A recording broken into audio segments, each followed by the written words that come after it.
ஆமென். அல்லேலூயா. உங்கள் யாவருக்கும் என்னுடைய அன்பின் வாழ்த்துக்கள். பாருங்க, உபாகம புஸ்தகம் 28ஆம் அதிகாரத்தில் 8வது வசனம்.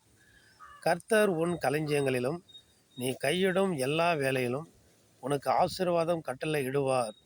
உன் தேவனாகிய கர்த்தர் உனக்கு கொடுக்கும் தேசத்திலே உன்னை ஆசீர்வதிப்பார்.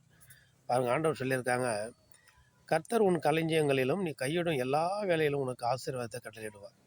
உன் தேவனாகிய கர்த்தர் உனக்கு கொடுக்கும் தேசத்திலே உன்னை ஆசீர்வதிப்பார்.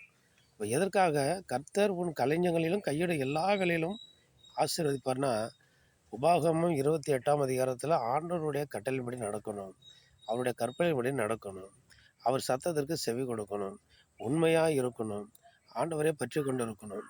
வேறு எந்த ஒரு காரியத்திலும் நம்முடைய இருதயம் போகாதபடி ஆண்டவரை பற்றி கொண்டிருந்தால் இப்படியாப்பட்ட ஆசீர்வாதம் நம்ம வறுமை இல்லாமல் செழுமையோடு வாழலாம் என்று இந்த வசனம் சொல்லுகிறது. ஆமென். அல்லேலூயா.